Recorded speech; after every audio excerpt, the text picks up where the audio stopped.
Hai guys, selamat datang di channel Edukasi, tempat kita ngobrolin berbagai topik menarik yang bisa membantu kalian sukses baik dalam kehidupan sehari-hari maupun di dunia kerja. Di video kali ini, kita akan ngomongin soal budaya, khususnya perbedaan budaya dalam kehidupan sehari-hari dan di dunia organisasi. Topik ini penting banget buat kalian pahami, apalagi kalau kalian pengen siap menghadapi berbagai situasi dunia kerja nanti. Oke, nggak usah lama-lama, langsung saja kita mulai.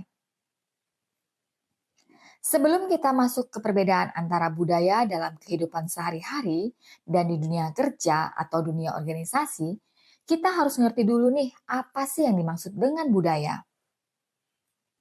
Jadi, budaya itu sebenarnya adalah kumpulan nilai-nilai, norma, kebiasaan, dan tradisi yang dipegang sama sekelompok orang. Misalnya, dalam kehidupan sehari-hari, budaya bisa kelihatan dari cara kita ngomong, bagaimana kita merayakan hari-hari spesial, atau cara kita menghormati orang yang lebih tua. Semua ini adalah bagian dari budaya yang kita alami setiap hari. Nah, budaya ini juga ada di organisasi, kayak di tempat kerja, organisasi komunitas, atau bahkan di kampus. Tapi penerapannya tentu beda dibandingkan dengan budaya di kehidupan sehari-hari. Di dunia organisasi, budaya bisa kelihatan dari cara kerja tim, bagaimana keputusan diambil, dan gimana anggota organisasi berinteraksi satu sama lain. Coba bayangin deh, apa yang paling menonjol dari budaya yang ada di lingkungan kalian saat ini? Misalnya, kalian tinggal di lingkungan yang sangat mengutamakan nilai gotong royong. Gimana itu mempengaruhi cara kalian berinteraksi setiap hari? Budaya itu ada di mana-mana dan penting banget buat kita pahami, terutama perbedaannya antara yang kita alami sehari-hari dan yang ada di dunia organisasi. Pertama, mari kita bahas budaya dalam kehidupan sehari-hari. Ini adalah budaya yang kita alami sejak kita lahir, dibentuk oleh keluarga, teman, dan masyarakat di sekitar kita. Misalnya nih, dalam keluarga, mungkin ada kebiasaan makan malam bareng. Ini bukan cuma soal makan, tapi juga waktu buat kumpul dan berbagi cerita. Di sini kita belajar nilai-nilai kayak kebersamaan, saling menghormati, dan pentingnya komunikasi.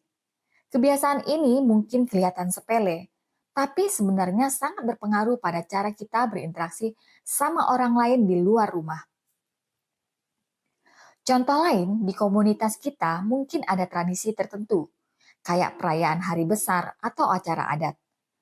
Tradisi ini membantu kita merasa terhubung dengan komunitas, memberikan rasa identitas, dan memastikan nilai-nilai penting terus diwariskan ke generasi berikutnya. Misalnya dalam masyarakat yang sangat menghargai upacara adat. Setiap acara bisa jadi momen penting buat memperkuat rasa kebersamaan. Budaya dalam kehidupan sehari-hari juga tercermin dari cara kita berkomunikasi.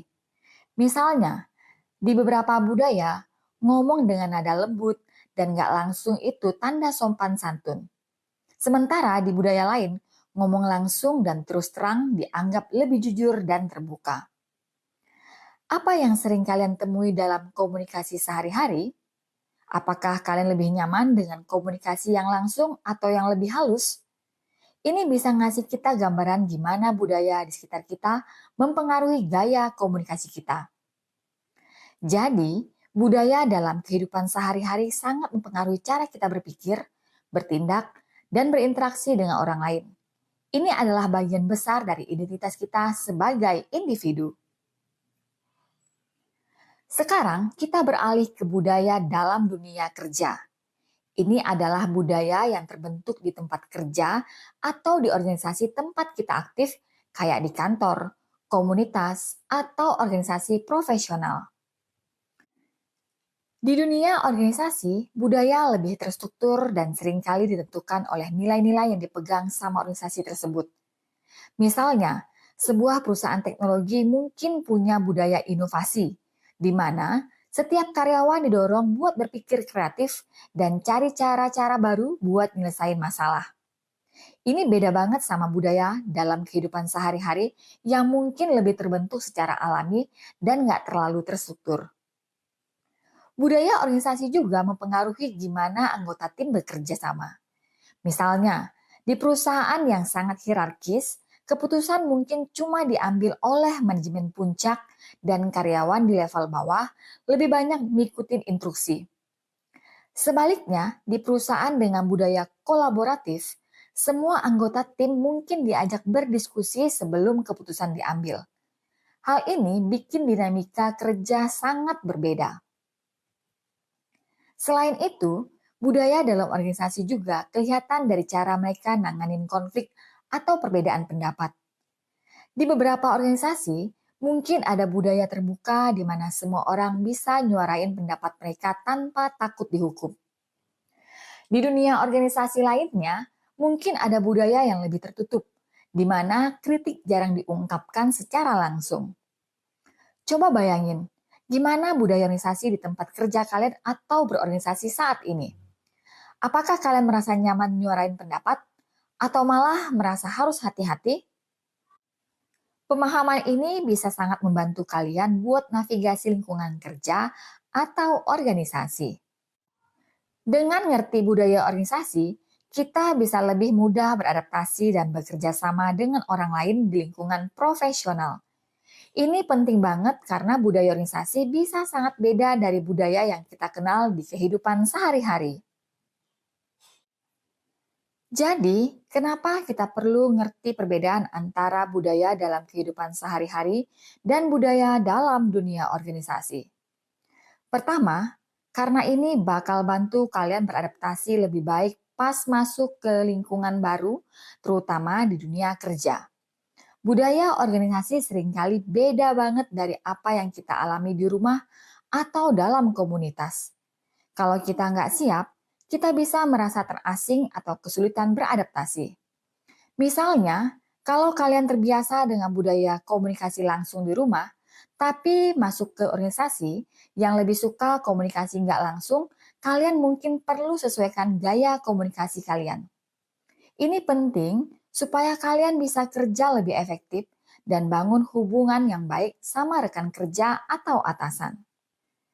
Kedua, dengan ngerti budaya organisasi, kalian bisa lebih cepat nemuin cara terbaik buat kerja dan kolaborasi.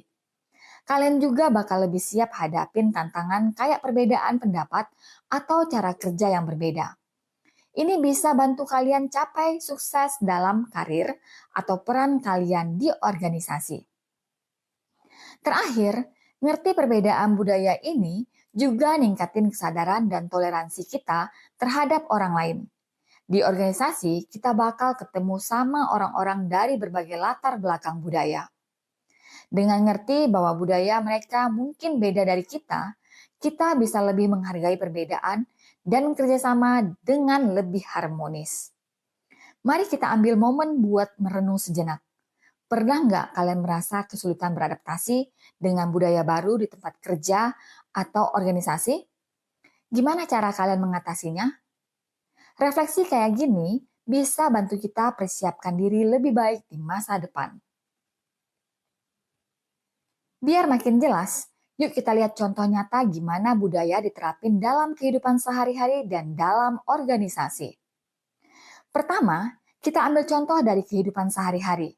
Misalnya, di rumah kalian mungkin ada kebiasaan buat selalu nyapa setiap anggota keluarga pas pulang ke rumah. Ini adalah bagian dari budaya yang menekankan pentingnya hubungan keluarga dan rasa hormat. Tradisi ini mungkin terbawa dari generasi ke generasi dan kita nganggapnya sebagai hal yang biasa. Sekarang, kita bandingkan dengan budaya dalam organisasi. Misalkan, kalian gabung dengan sebuah perusahaan atau komunitas profesional. Di sana, kalian mungkin nemuin budaya yang menekankan pentingnya partisipasi aktif dan kerja sama tim. Setiap anggota diharapkan buat kontribusi, menyuarain ide, dan kerjasama dengan anggota lain buat capai tujuan. Budaya ini mungkin beda dengan budaya di rumah, di mana mungkin ada lebih banyak penekanan pada hierarki dan keputusan yang diambil oleh orang yang lebih tua. Contoh lainnya, bayangin sebuah perusahaan startup yang sangat menghargai inovasi. Di sini, karyawan didorong buat selalu cari solusi baru dan berani ambil resiko. Ini bisa sangat berbeda dengan perusahaan yang lebih tradisional, di mana keputusan biasanya diambil oleh manajemen dan resiko lebih dihindari. Gimana perbedaan ini mempengaruhi cara kalian kerja? Dengan mengerti kedua budaya ini, kalian bisa belajar buat sesuaikan diri dengan lingkungan yang berbeda dan tetap mempertahankan nilai-nilai positif yang kalian pelajari dalam kehidupan sehari-hari. Nah, teman-teman, itulah perbedaan antara budaya dalam kehidupan sehari-hari dan budaya dalam organisasi. Ngerti perbedaan ini nggak cuma bantu kalian beradaptasi lebih baik di berbagai lingkungan, tapi juga bikin kalian lebih fleksibel dan siap hadapi berbagai situasi yang mungkin kalian temui di masa depan. Semoga video ini bermanfaat buat kalian yang lagi persiapan masuk dunia kerja atau yang aktif di berbagai organisasi. Jangan lupa like, share, dan subscribe channel ini supaya kalian nggak ketinggalan konten-konten seru lainnya. Kalau kalian punya pertanyaan atau topik lain yang pengen dibahas, tulis aja di kolom komentar ya. Terima kasih udah nonton, dan sampai jumpa di video berikutnya. Salam edukasi.